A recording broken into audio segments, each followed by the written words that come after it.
They cuffed her right next to the porter. Potty. Blue flashing lights bounced off. The unfinished pergola while officer.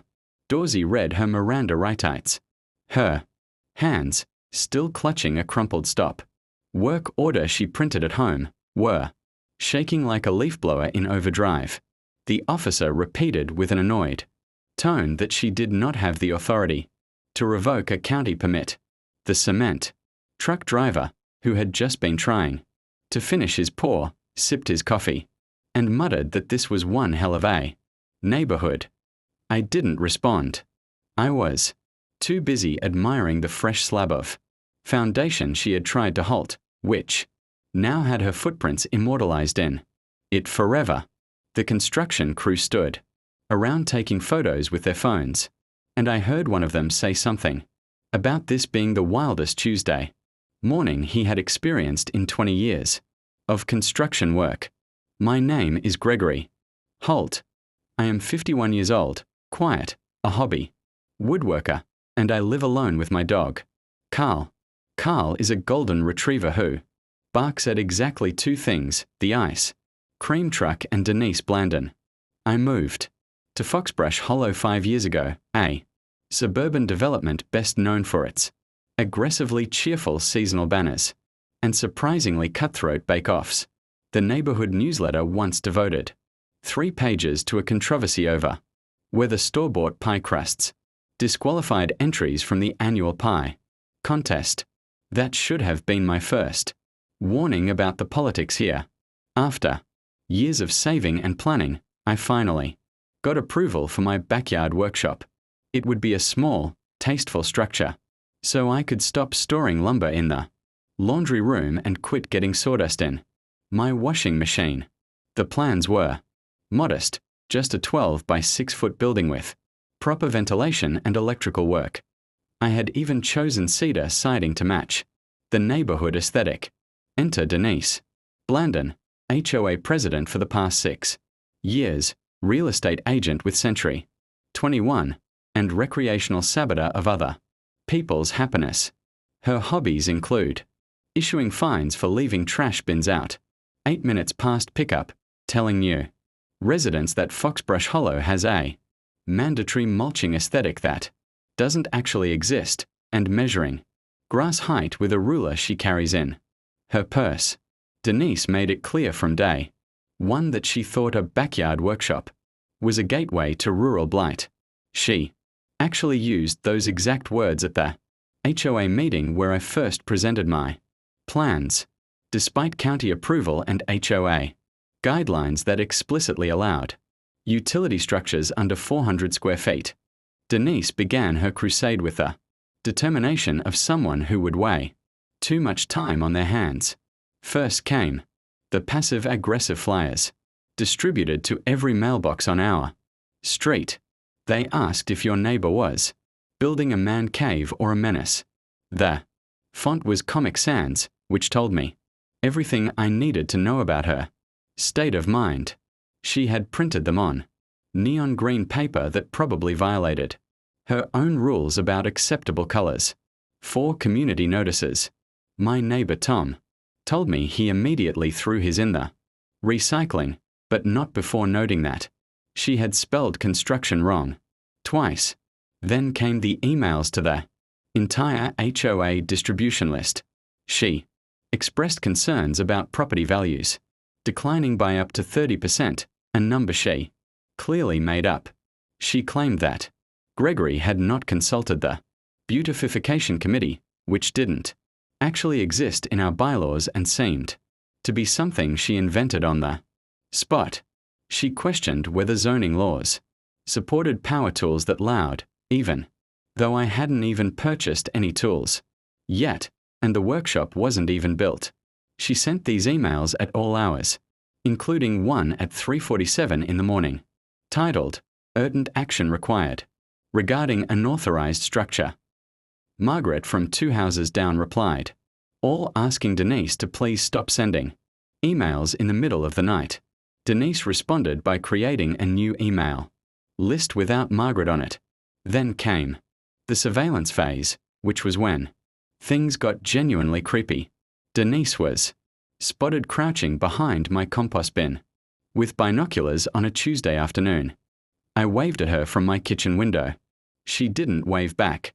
Instead, she started taking photos with a camera that had a lens longer than my forearm. She left warning notes taped to my saw, horses claiming they were positioned in violation of sightline ordinances that she made up. One note was written on her personal stationery with little houses on the border, which would have been cute if the message hadn't been threatening legal action. She pestered the contractor with questions about noise thresholds and demanded to see his business license 4 separate times, even though he showed it to her each time. She called his company to verify his employment, then called the Better Business Bureau to check for complaints. When she found none, she seemed genuinely disappointed. At one point, she tried to bribe the electrician with homemade zucchini bread to walk off the job. He told me later that the bread was dry and he wouldn't have taken the bribe, even if it had been good. She also offered him $200 cash, which he found insulting since the job was paying him much more than that. The plumber told me she had cornered him at the local hardware store and tried to convince him that my project was actually illegal. When he disagreed, she told him she would make sure everyone knew he did shoddy work. The plumber, who had been in business for 30 years and had an excellent reputation, just laughed at her. The real chaos hit Tuesday morning at exactly 7:23. I know because I checked my watch when I saw her marching up my driveway. Denise showed up in a high-visibility vest that she had clearly bought just for this occasion, because it still had the tags on it. She was carrying a bogus HOA emergency stop order that she had laminated for some reason. The document looked like she had made it in Microsoft Word using every font available, including Wingings for what I think was supposed to be official seals. She flagged down the cement truck with the enthusiasm of someone who had been waiting their whole life for this moment. She stood on my property, right in the middle of where the foundation was supposed to be poured, shouting that the build was illegally invoking easement rights that had nothing to do with my project. The driver looked at me with confusion while she waved her arms like she was directing aircraft on a runway. She had brought an air horn, which she used to try to get everyone's attention, but it just scared Carl, who was watching from the window. She called 911, telling the dispatcher this was an emergency situation involving unpermitted construction. The dispatcher apparently knew her well because I heard her say through the phone that construction disputes were civil matters. The rumor around the neighborhood is that Denise once tried to report a neighbor's koi pond as an unauthorized wetland and another time called about a suspicious van that turned out to be the Postal Service. The dispatcher told her that unless someone was in immediate danger, this wasn't a police matter. Denise insisted that her property values were in immediate danger, which even I had to admit was creative. Unfortunately for Denise, the county inspector was already on site for a scheduled inspection that I had arranged weeks in advance. His name was Robert, and he had been doing this job for 15 years. When he confirmed all permits were in order and that we were fully compliant with every single regulation, she snapped. Her face turned the color of the stop sign.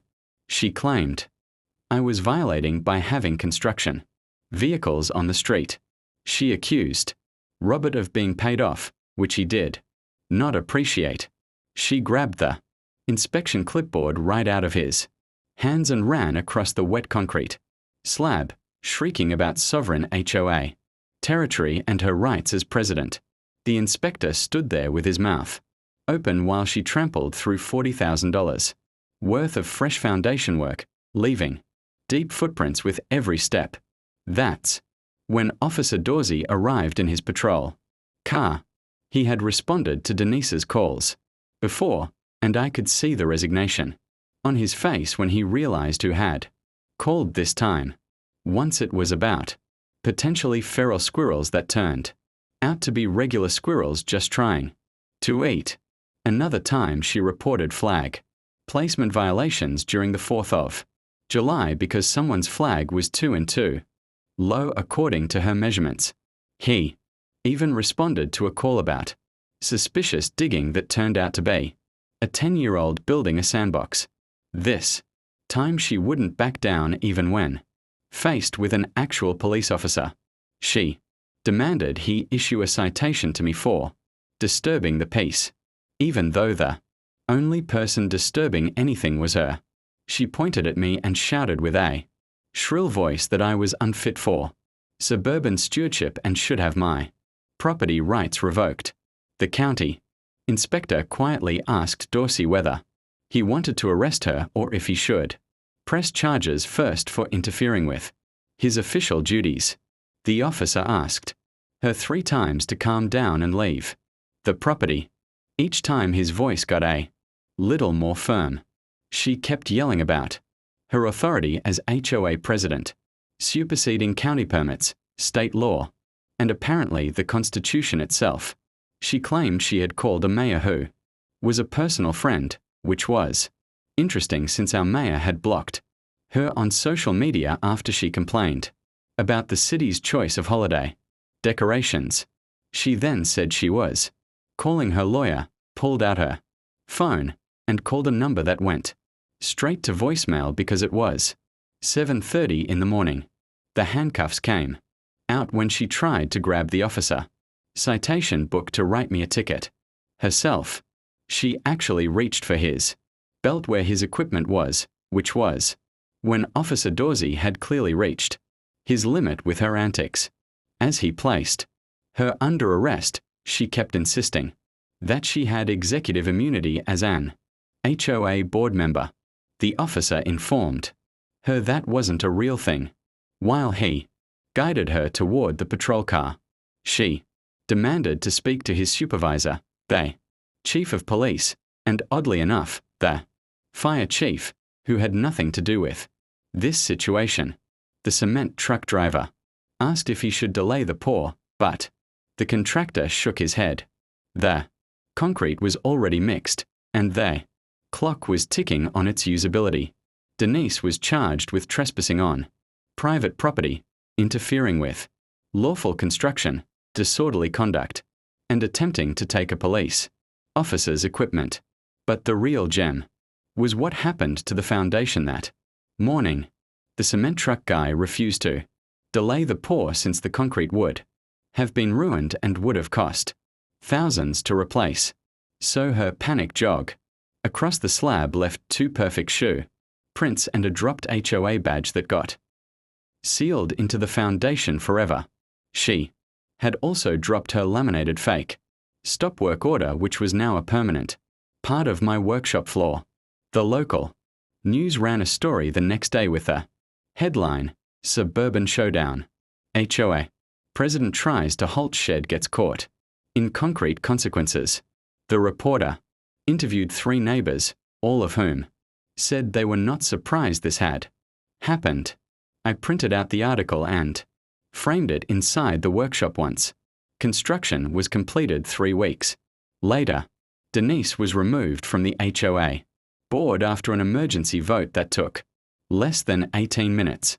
The meeting was standing room only with neighbors I had never even seen before showing up to vote. The vote was 47-3 with the 3 votes in her favor coming from her husband, who looked embarrassed, her mother, who lived 2 streets over and kept insisting Denise was just being thorough, and accidentally from Harold, who pressed the wrong button and immediately asked to change his vote. She was also required by court order to stay 30 feet away from any active construction zone, including her own backyard, for the next 2 years. This became a problem when she needed her roof repaired and had to stay at a hotel during the work.